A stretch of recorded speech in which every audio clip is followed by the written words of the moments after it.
Nam-myoho Renge-kyo, Nam-myoho Renge-kyo, Nam-myoho Renge-kyo, Nam-myoho Renge-kyo. Science has sent orbiters to Neptune, eradicated smallpox, and created a supercomputer that can do 60 trillion calculations per second. Science frees us from superstition and dogma and enables us to base our knowledge on evidence. Well, most of us. Previously, I've explored how organized faith and primitive religious values blight our lives. You take the women and dress them like whores on the street. I don't dress women, they dress themselves. No, but you allow it as a norm. The fault line runs deeper even than religion. There are two ways of looking at the world, through faith and superstition, or through the rigors of logic, observation and evidence, through reason. Yet today, reason has a battle on its hands. I want to confront the epidemic of irrational, superstitious thinking. Would you understand somebody on the spirit side with the name Charles? I believe that I give... You really believe it? I believe absolutely. Seriously, 100% you believe it? that it's true, because it's been proven to me against my rationality. It's a multi-million-pound industry that impoverishes our culture. Astrology leans toward the divine and the sacred, words which I know you don't like very much. And throws up New Age gurus who exhort us to run away from reality. The tree-ness is the spiritual quality. Or the rockness. Or the rockness. Yeah. As a scientist, I don't think our indulgence of irrational superstition is harmless. I believe it profoundly undermines civilization. Reason and a respect for evidence are the source of our progress, our safeguard against fundamentalists and those who profit from obscuring the truth. We live in dangerous times when superstition is gaining ground and rational science is under attack. In this program, I want to take on the enemies of reason.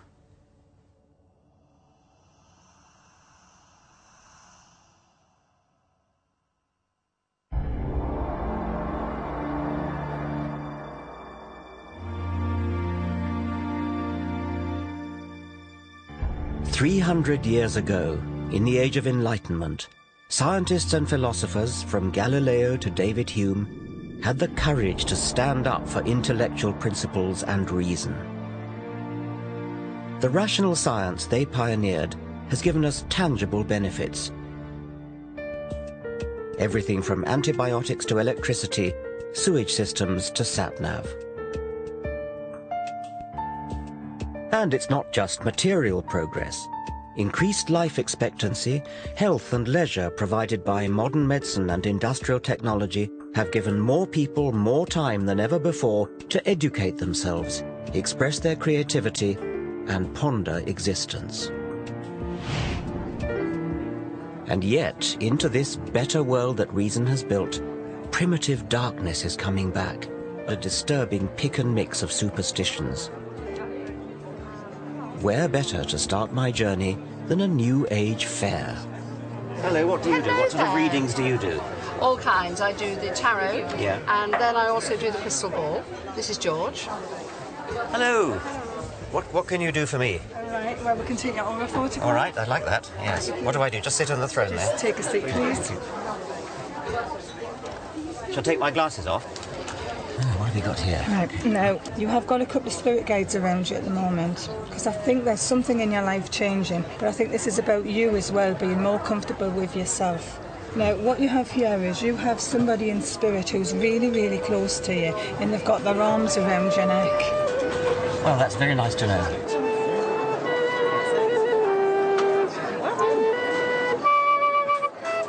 All these people reap the rewards of science and reason, but many here revel in a foggy suspicion of scientific thinking. Okay, so you could teach me how to use my psychic energy. Yes. Is that the idea? Yes. You can rely much better on that than on your head. Irrationality is woven into the fabric of modern life. We unthinkingly indulge unscientific delusion. I'm the rather schizophrenic Gemini. Aquarius. Pisces. Astrology is so pervasive that just about everyone has been indoctrinated with the alleged character of their star sign. They're fiery, a bit unreliable, they love traveling, they're very expansive, they're quite spiritual. Loyal, spend too much money, good leader. They can be a bit moody, swinging one way and the other. They can be very bubbly 1 minute and then a bit down, and you never know what you're going to get with them, my husband says.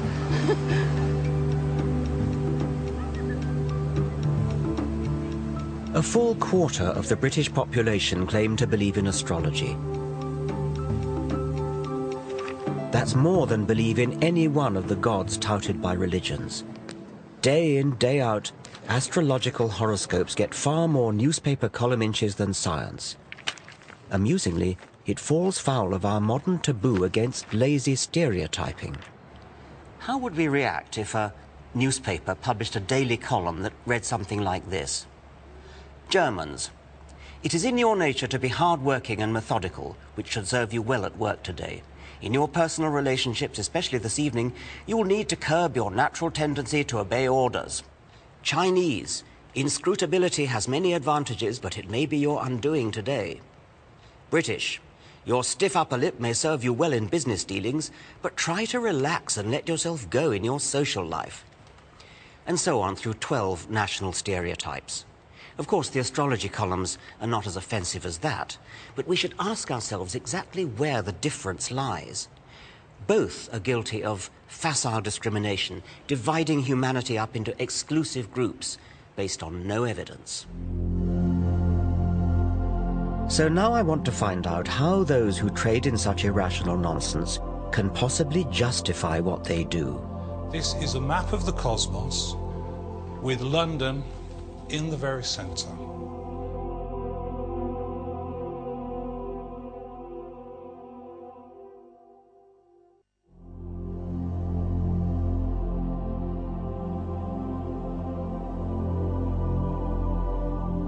I always thought that by the 21st century, science and reason would have long since cleaned up. And yet every day of the week, we're encouraged to retreat into the fog of the superstitious past. Astrology is a primitive belief system made into elaborate pseudoscience. It arrogantly makes humans the focal point of the universe.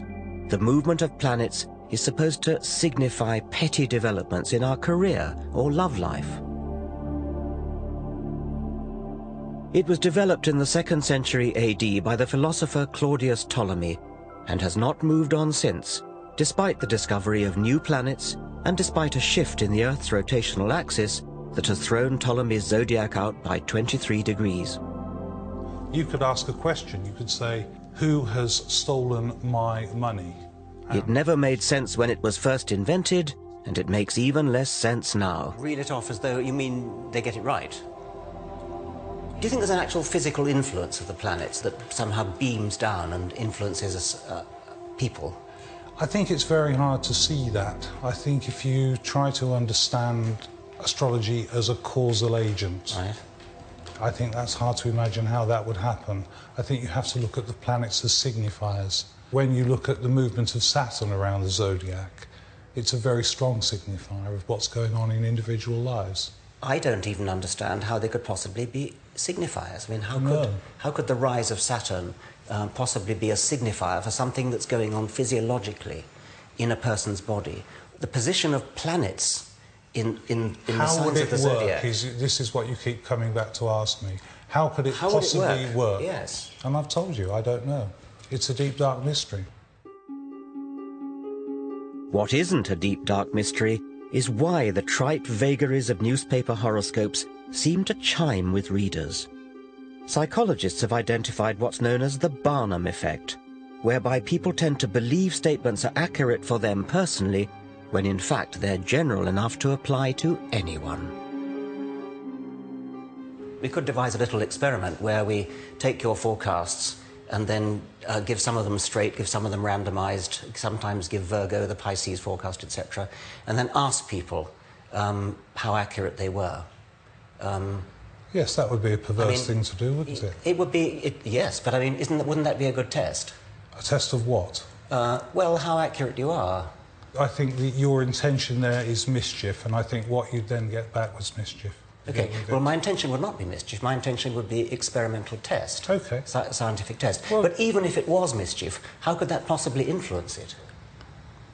I think it does influence it. I think whenever you do things with astrology, intentions are strong. I'd have thought you'd be eager. I mean, I'd have thought you'd really... See, the fact that you're not makes me think you don't really, in your heart of hearts, believe it. I don't think you really are prepared to put your reputation on the line. I just don't believe in the experiment, Richard. It's that simple. Well, you're in a kind of no-lose situation then, aren't you? Because, I hope so. Yeah. Regardless of Neil Spencer's concerns, I wanted to conduct a simple trial. We selected 20 people at random. We asked them to read that week's horoscope for Capricorn, but as a test, we said it applied to their own star sign. Not only do you have clever Mercury and ambitious Mars focusing on success, but now the Sun is at the same pivotal mid-haven angle of your solar chart. I have no idea what that means. Put simply, this means that this is your moment to go that extra mile to become the person you dream of becoming. Remember, however, that there will be others who want what you have and will stop at nothing to get it. Astrologers say this should fit just Capricorn and not the rest. But what actually happened? Yeah, maybe. To be honest, I felt there's some Mercury energy this week because there's a lot of arguments around and a lot of bad vibes. Yeah, that kind of makes sense. What a load of old junk. Could apply to me as much as to the next person.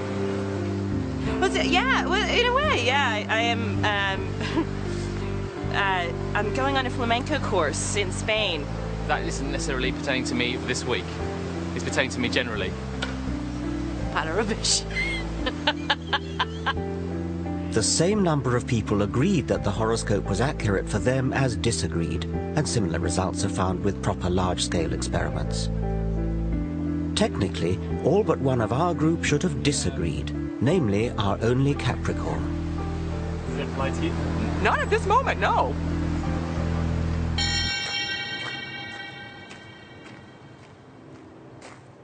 Am I taking this too seriously? I believe astrology misleads the public, denies scientific progress, and belittles our universe. There's a far richer way of looking at the cosmos. Astronomy is a triumph of the human intellect, a real science, constantly enriched by new evidence. Forget about the astrologers' charts with their constellations and planets moving in and out of this house or that house. Go into a real observatory and look at the Milky Way. Or go out into the country on a moonless night. Just lie on your back and gaze up at the stars. The heart-stopping sight you'd see is 100 billion stars spinning through an expanding universe at a speed of 1 million miles per day. The light from some of the closer stars started its journey at the time of the dinosaurs. You're staring into a deep time machine.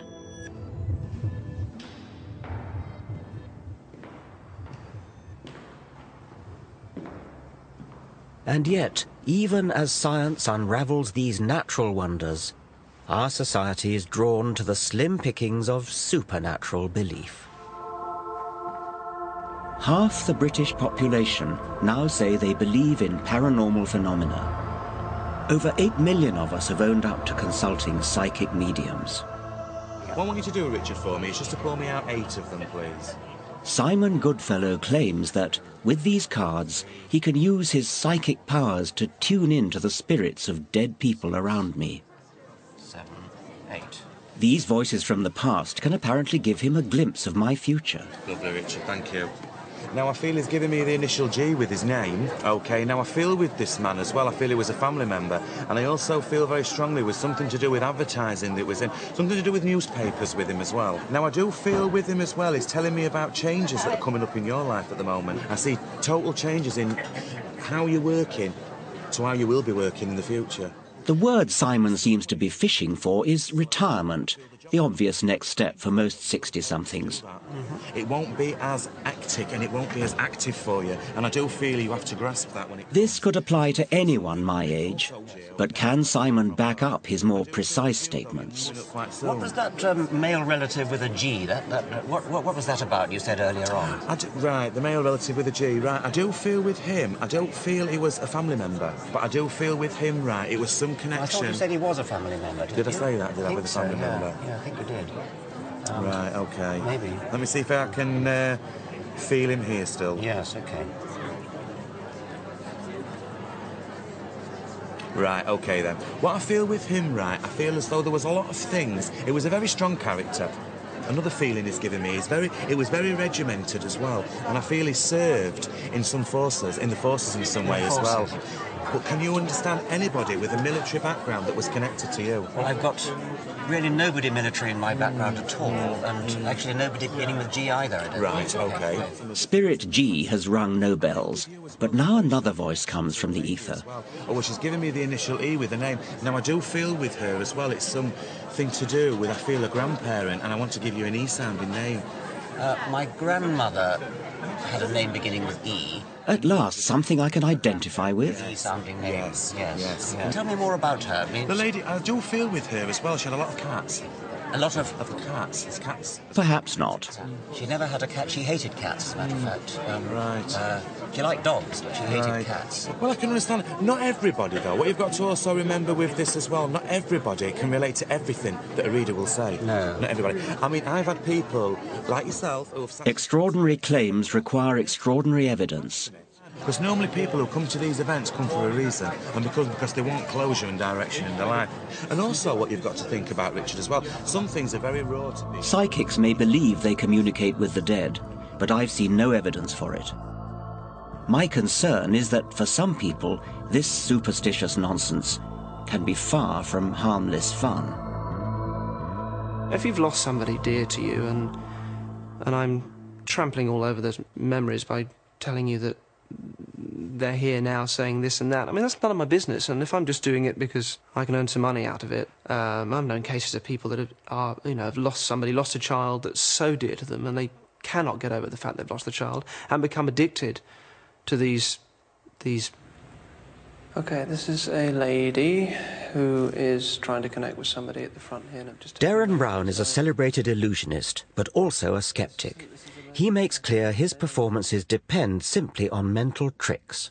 She looks very, very elegant, and there's guilt on her part, a feeling of guilt. I think your father passed when you were very young as well. Is that right?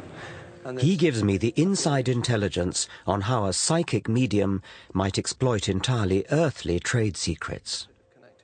They're using a skill called cold reading, which is a way of communicating information to somebody where it sounds like they know everything about you and they can reveal facts seemingly about your life and describe your character in a way that you'd be amazed by. Whereas in fact it's a linguistic trick, or a set of linguistic tricks, where they're saying words and you're constantly supplying the meaning yourself, but it can be very convincing. She's asking about, I want to say Charlie? Charles? The psychic will, if it's with a group of people, throw out a name. And someone she left behind? Now, that name could refer to a person in the audience who's living, or it could refer to someone that's died, or it could be a friend of the person. You know, it really could be anything. So it's up to somebody to pick up on it and turn it into what they want it to be. Is it another relationship that you had? Sorry? That's my ex-husband's name. And of course, if they say, yes, that was my husband, then the reader can go, yes, that's right, he's here, he's saying he still loves you, or whatever that is, and they turn it back into, make it sound as if they were saying it was your husband, when in fact it could have been anybody, it could have been the name of the person that was sat there. Lily or Lucy or something like that. Yeah? Far from it being all vague or saying things that apply to just everybody, you'll get very specific details. She's saying something about a hat that you used to like, or something with a hat, yeah? One thing I saw was... there's a dog, he's saying something to do with his dog that used to sleep in the hallway. And the answer sort of came back, sort of, no. Yeah, well, it's something in the hall. It could be a picture of a dog. Is there a picture of a dog in the hallway? And the answer came back, no. I mean, I've just put up another picture. I put up a picture in the hallway of the family or something. That's it. He's saying he doesn't like the picture in the hallway. The dog was forgotten. But it actually started off talking about a dog.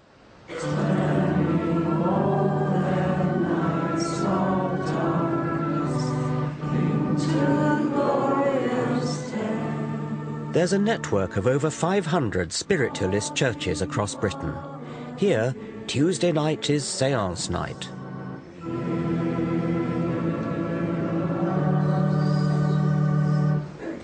And we ask that we can now build a bridge between this world and the next, so that we can once again go some way to proving that we survived death and that our loved ones in the spirit are forever with us. Amen. Okay, I expect most of you are familiar with spiritualism, but those that... Spiritualism makes a nod to God, then it descends into a darker world. The real draw here is when the dead start talking inside the medium's head. Okay, well, the first link that I want to do is I feel I've got somebody giving me the name Charles. And I want a gentleman on the spirit side that passed with chest conditions with this. And there's something about a name that sounds like... It sounds a bit like Devon, but I thought I could hear... could be Davon or Davenport, something like that. And I feel over this side somewhere. Can anybody understand this so far? The lady close to the bookshelf there. Would you understand somebody on the spirit side with the name Charles? No, but I have a home in Davenport. You have a home in Davenport? Yeah. Okay. Isn't what you're doing cold reading? Well, depends what you call cold reading. This is something that a lot of the rationalists have come up with, is saying that what you do is you say something and people basically make it fit. So I'll see if I can find the Charles in a minute, but let me just give you a few things that I can feel about you. Has there been a few problems with a stomach condition around you? Because I feel as if I want to go to my stomach and I feel uncomfortable there. Does that make no sense to you whatsoever? No. Well, would you understand then a lady that I want to connect with on spirit's side that would suffer with the stomach condition? Yes. Because I'm being given the stomach condition, yes. Okay? And I feel with this lady, I want someone that's a fairly comfortable build, I would say. A bigger build lady, not a slight build lady that's given me this, yes? Yes. Yeah? I think when you really examine the evidence of what myself and other mediums do, you will find that a large proportion could never be explained away by something like cold reading. It's because there are sometimes such specific details that come through. And I'm seeing like a painting, or a print it would be, of a painting that looks like a Stubbs painting. You know, the ones of the horses and the pigs and things like that? The lady in the white at the back there, I'm not around you, am I? Oh, I hate it when I can't find the link. Let me see if I think if I were talking to someone in the spirit world, I'd say things like, what's it like being dead? Can you see the whole of the universe? Why do you ask them such banal questions? Yeah, good point. But I think what happens is that mediumship comes from the non-rational, non-verbal parts of the brain, if there's such a thing. I believe it's a blending of thoughts between myself and the spirit communicator. But if only it could be just like a telephone line. Let me just see if I can get a little bit more information from her first.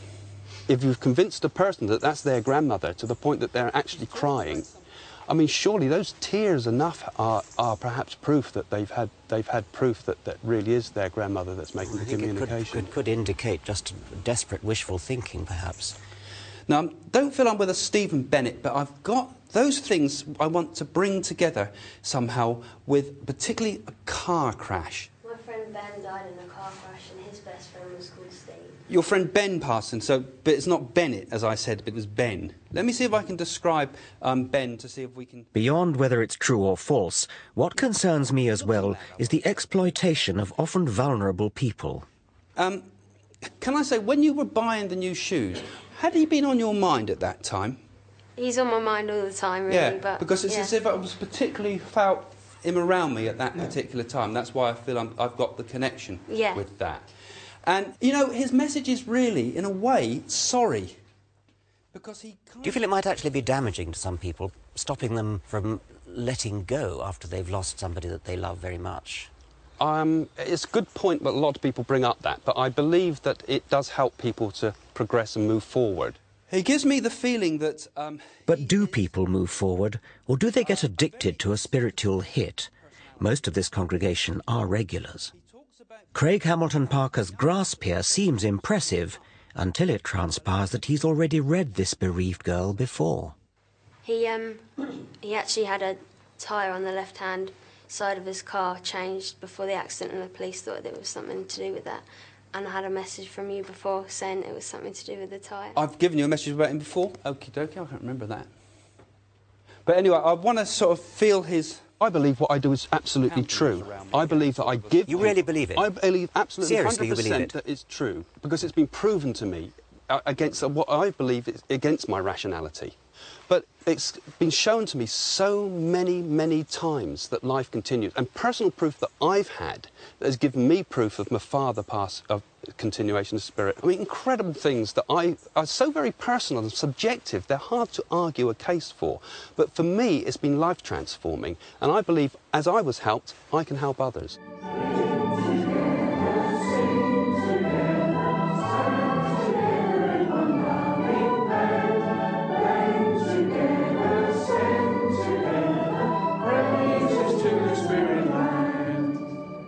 Time and again, so-called psychics side science and evidence.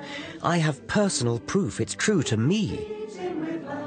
But as with religion, if it hangs on private feelings that can't be proved or disproved by science, then in what way can it be valid or meaningful to the rest of us? Cling together, sing together, stand together in one loving band.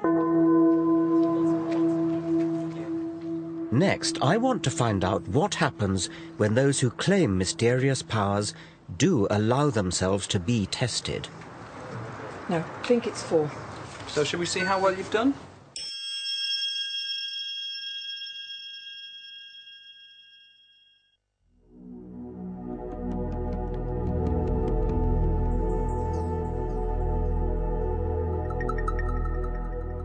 I want to show how scientific reason is always the best way to look at the world and explain the dangers of superstition.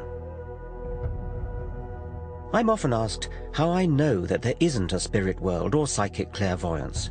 Well, I don't. It seems improbable, but unlike the fixed worldviews of mystical faith, science is always open to new possibilities. Scientists test and retest evidence, refreshing our understanding of reality.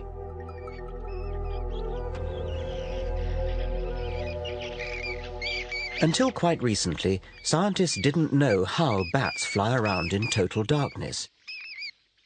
Could they have paranormal extrasensory perception?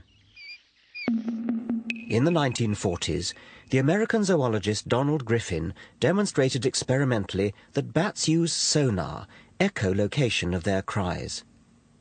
Back then, sonar was brand new military technology, and the theory that it was natural to bats outraged some of Griffin's colleagues. But the more scientists tested the evidence, the more robust the theory became. They found out exactly what the bat cries were like, how they work, how the brain works. Everything about it added up to a complete picture of mutually supporting evidence that this really was a fact. It's this cumulative build-up of corroborating evidence that distinguishes the discovery of bat sonar from alleged paranormal effects. The so-called evidence for psychic phenomena is not robust, but will-o'-the-wisp. The more we look at it, the weaker it becomes. The alleged detection of water through dowsing is not obviously ridiculous. It might work, but does it? The only way to tell is through a rigorous experiment. How does dowsing work? That's the #1 question, and nobody can answer you. Well, I reckon I'm convinced that something is helping me to dowse. One of the earlier chaps thinks it's God. How do you do it, then? What's your principle of dowsing? I think the question, and I expect God to respond in the way that I understand. I'm going to expect the right-hand one to point to the camera and the left-hand one straight forward. Yeah, okay. Look, it's following him round. Yeah. And have you done the test yet in the tent? Yes, I did. Yeah, and what was the result? I was going to get 6 right, 100%. Yeah, and what happened? 1. So what do you make of that, then? He's having his laugh, isn't he? He loves a joke. Yes. You don't realise. Do I get second goes at that? Oh, yeah, you can have as many goes. The psychologist Chris French thinks there may be a simpler explanation. He has devoted his career to investigating claims of the paranormal. And now he has set up this test for dowsing, a properly controlled double-blind trial. In each of these rows, just one container, chosen at random, holds a bottle of water. All the rest contain sand. Neither the dowsers nor the tester are allowed to know where the water is until the boxes are opened. So there are no unintentional giveaways. Have another go. Safeguards like this make the double-blind trial one of the crowning achievements of scientific reason. Okay, put it on the end one then. Number 6 again. I'd say so. Okay. Right. What you'll typically find when you talk to dowsers is they'll give you lots and lots of anecdotal evidence, lots of stories about how they discovered a leak in their neighbour's pipes and so on and so forth. But there are always other possible explanations there. Yes. What we're trying to do is set up conditions which would rule out any of those other explanations. But then we get down to the very fundamental, basic issue: can the dowsers actually do what they think they can do? Yes.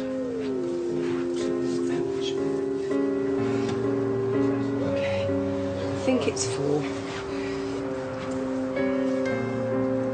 No, I think it's 4. So shall we see how well you've done? This is sand. In that case, I can't do this. This is the waters in number 5. Sand again. This time, guess was bin number 3. And this time you're correct. That's water. I'm afraid that's sand. Yes, we've actually got 2 possible words. Final trial, it's sand again, I'm afraid. In that case, I'm 100% wrong again. Well, you got 1 right out of 6, which is what we'd expect by chance. So far, they're performing pretty much in line with mean chance expectation. In other words, guesswork. Yeah. So no one has scored more than 2 hits out of 6. 3. 3. The people you've been testing, do they understand why they're being put through the double-blind procedure? I think once we've explained it to them, then they appreciate why someone who is perhaps sceptical or doubtful about their claims would see that that was necessary. What's interesting is it doesn't actually tend to dent their confidence at all. Which suggests that they're completely sincere. I think they are completely sincere. Yes. And that they're typically very, very surprised when we run them through a series of trials and actually say at the end of the day, well, your performance is no better than would expect just on the basis of guesswork. And then what typically happens is they'll make up all kinds of reasons, some might say excuses, as to why they didn't pass that particular test. I feel the whole test is wrong. I'm shocked beyond words that this has happened. But I did say from the outset, couldn't we just sort out some grey blocks and some scaffold boards so that I can walk above it, which is what I would routinely do and I've done for 40 years. Who knows where or what bottles were in what tubs. That's the whole point, isn't it? That's the whole point. But if you understand dowsing like I do, you'll understand that everything leaves an image. This state of denial is extraordinary. Even when confronted with hard fact, these dowsers prefer not to face up to truth, but retain their delusion.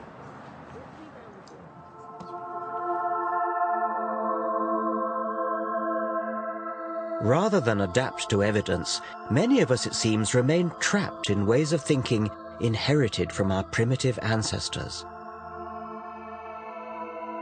Irrational belief, from dowsing to psychic clairvoyance, has roots in early mankind's habit of attributing spirit and intention to natural phenomena such as water, the sun, a rock, or the sea.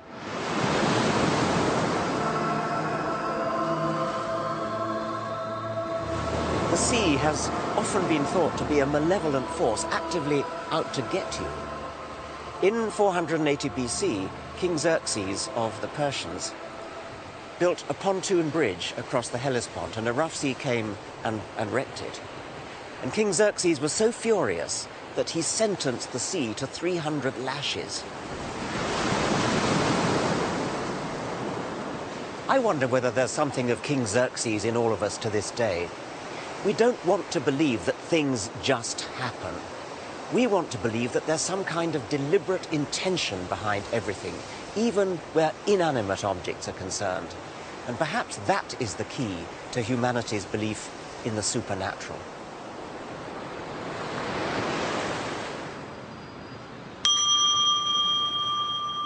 Even in the 21st century, despite all that science has revealed about the indifferent vastness of the universe, the human mind remains a wanton storyteller, creating intention in the randomness of reality. The delivery of rewards by a one-armed bandit is determined at random. But many gamblers want to think that what they do can increase their chances of winning the jackpot. They stand on one leg or wear a lucky shirt. Are these superstitious behaviors a byproduct of our evolution? All wild animals have to be kind of natural statisticians, looking for patterns in the apparent randomness of nature when they're looking for food or trying to avoid predators. There are two kinds of mistakes they can make. They can either fail to detect pattern when there is some, or they can seem to detect pattern when there isn't any, and that's superstition. "60 years ago, the American psychologist B.F. Skinner investigated the behavior of pigeons, rewarding them with food when they learnt to peck a key in the feeding apparatus.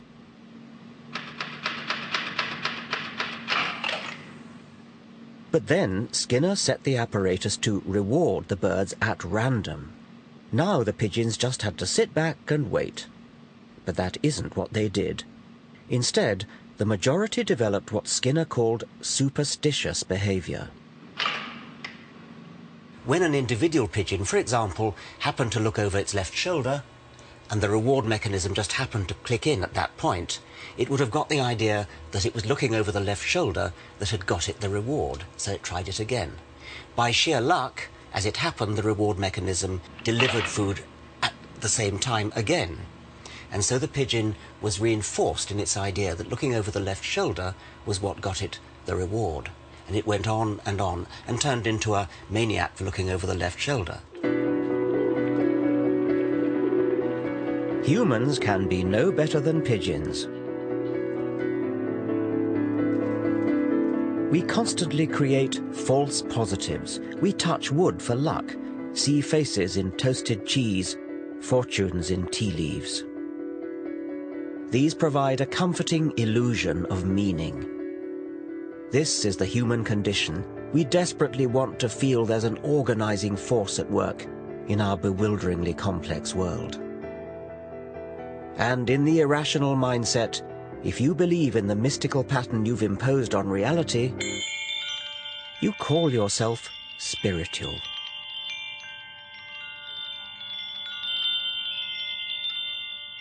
Spirituality is a prized commodity.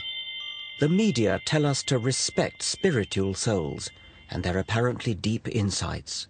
Spiritual self-help guides do a roaring trade in the material world, outnumbering science books by 3 to 1. But what does spirituality actually mean? So please take your seat and please come slowly and gently so that we can start the proceeding without losing time. So could you please...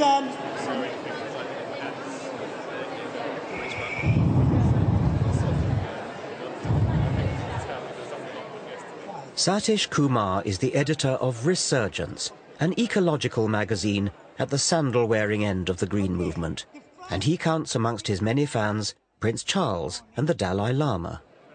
I represent the entire history of evolution. I was present in the beginning, the first Big Bang, and I'll be here for billions of years to come. But isn't Satish's spirituality just about imposing yet another superstitious false positive? The world is made of two elements. One element is visible element.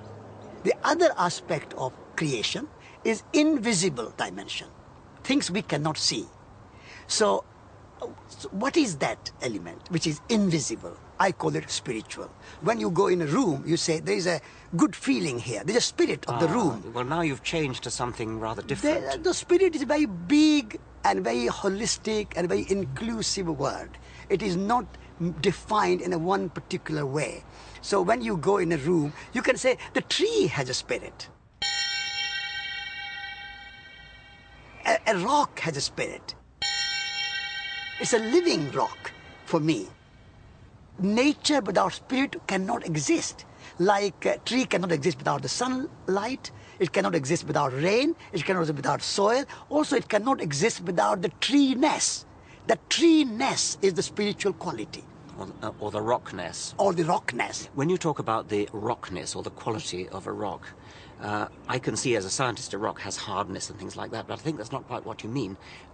It sounds as though what you do mean is something imposed by the human observer. A rock is atoms. But there is a rock quality in the rock. Well, that's a matter of assertion. I mean, you are now simply asserting that. Asserting, I'm understanding it. This is my understanding. Okay. Some may understand more fully than others, but it is not imposed. It is there. It all sounds very poetic, but it's not reality. Like priests, mullahs and rabbis, New Age mystics ceaselessly attempt to fill gaps in human understanding with fabricated meaning. Science and rationality are often accused of having a cold, bleak outlook. But why is it bleak to face up to the evidence of what we know? The word mundane has come to mean boring and dull. And it really shouldn't. It should mean the opposite, because it comes from the Latin mundus, meaning the world, and the world is anything but dull. The world is wonderful. There's real poetry in the real world. Science is the poetry of reality. And yet today, science is under attack. Next, I want to look at the dangers that poses. Why do I have to trust, the GP? Why do I have to trust the Royal Society? I think you're so close to being right, but yet you're damn wrong.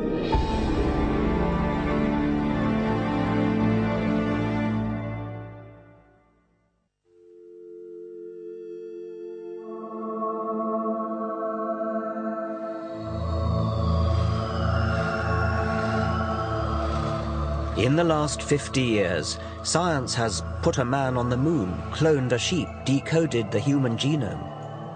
And yet, sadly, the white heat of the 1960s seems to be treated as a white elephant today. What colour do you see, guys? In the thing, it looks multicolored. Okay, it's blue, yellow, and that's it. A prejudice against science is evident in schools. Physics A-levels have halved in the last 25 years, chemistry fallen by more than a third. University departments are closing all around the country. And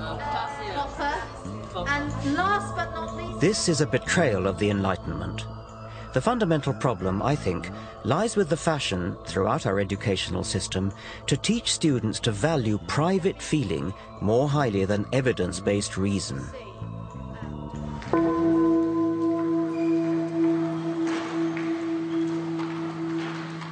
This is rooted in the postmodern relativist agenda. For relativists, scientific truth is just a patriarchal Western orthodoxy that, like the old Roman Catholic Church, stands in the way of other equally valid outlooks on the world.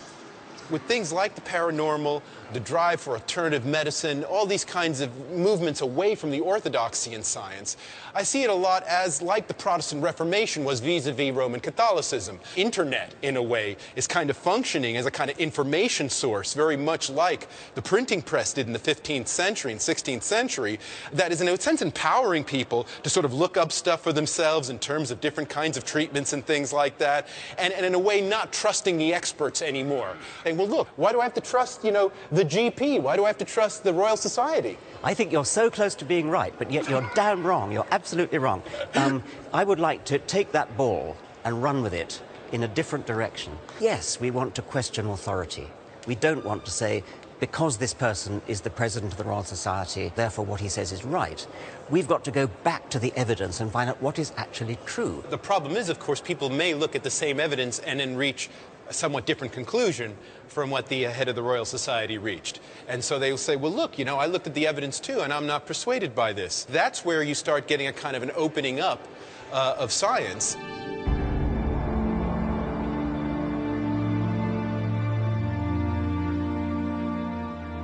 Steve Fuller is of course right that the internet is revolutionizing how we use and consume information.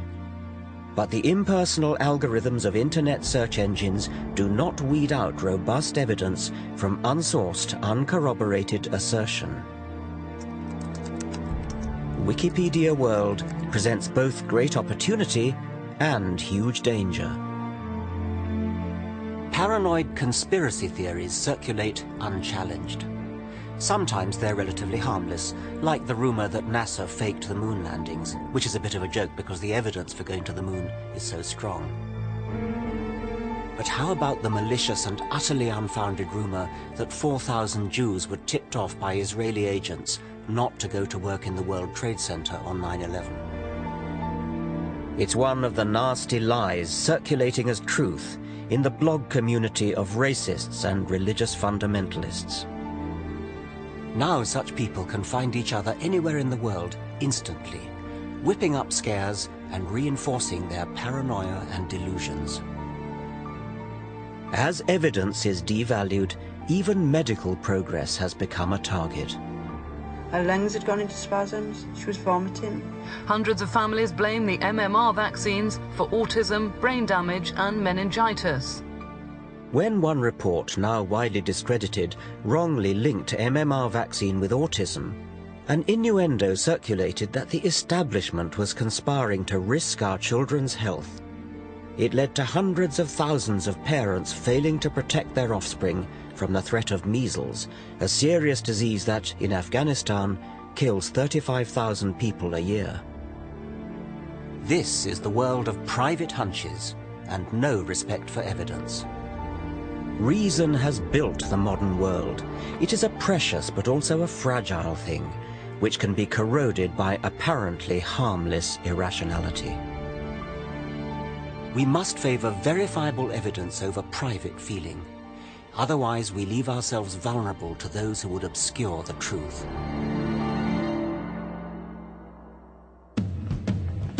Next week, I look at how health has become one of the fiercest battlegrounds between reason and superstition.